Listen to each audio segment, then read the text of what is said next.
May nagsabi na mag-update naman daw ako sa mga tanim ko. Ito ang sitaw na nakatanim sa timba. Nung gumawa ako ng balag nito, umabot ng 60k views. Ngayon, mataas na at umaabot na sa dulo ng balag at wala pa siyang bulaklak. Ito naman yung pechay at ulugbati na magkasama sa isang paso. Na-harvest ko na ang dahon ng pechay. Di ko lang binunot, kinuha ko lang yung malalaking dahon para sunod may ma-harvest pa ulit ako. At yan naman yung kangkong na nabili ko sa palengke. Ito yung nabubuhay sa tubig, malalago na at nakailang harvest na din ako dyan. Ito pang alugbati na tinanim ko galing sa buto. At ito naman yung sunflower seedlings ko.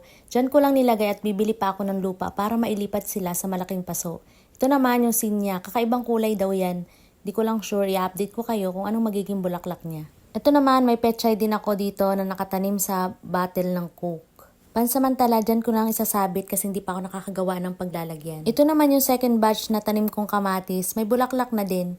Hindi ako nagtatanim ng madami, yung pangkonsumo lang. Kaso, hindi ko alam parang may sakit siya. Siguro ay sobrang init kaya nasunog. Meron ulit akong pechay dito na nakatanim sa bote kung saan-saan ko nga lang nilalagay. Di pa kasi ako nakakagawa ng sasabitan nila.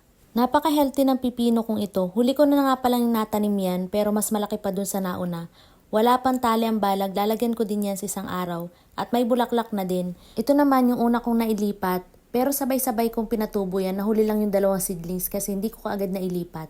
Ito naman yung marigold na red. Kaya bumili ako niyan para natural insect repellent. Ililipat ko pa yan sa malaking paso. At ito naman yung carrots na pinatubo ko from seeds. Medyo lumalaki na at may namatay lang ng isa nung nilipat ko. Ito naman yung dalawang chicharo ko. Ililipat ko din yan sa trellis. Pinapalaki ko lang ng kaunti. Meron din akong dahlia from seeds. Yellow ang kulay ng bulaklak. Tingnan natin pag namulaklak na.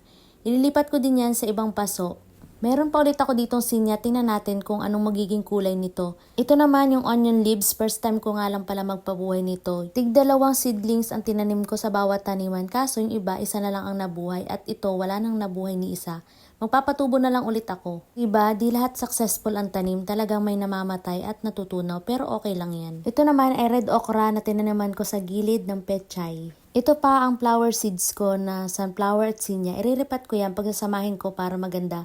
Ngayon lang hiwa-hiwalay sila kasi di ko pwedeng ibaba dahil kakainin ng aso. Meron din akong tanglad na tanim. Ito naman yung aking siling pangsigang na ready nang i-harvest bukas at malalaki na din ang bunga niya. Yung okra nakaka-harvest na din kami dyan. Meron din akong pechay at mustasa na tinanim ko. Tapos may 3 akong tanim na kamatis, may bunga na din. At ito naman yung aking mga tanim na talong na harvest na yung mga bunga. Ang maliliit na lang yung natitira. Ito pa yung isa kong tanim na sili. Madami na ding bunga at malalaki na. Ready nang i-harvest. At i-update ko din kayo sa aking orchids. Buhay na buhay at namumulaklak na. Medyo di lang siya ganun ka-healthy, bibilhan ko pa ng fertilizer. Kung napapansin nyo, hindi siya ganun kinakalawang ang screen kasi pininturahan ko yan pero papyaw lang. Kaya talagang may part na may kalawang. Kaya sa susunod, pag gagawa ulit ako, pipinturahan ko ng ayos.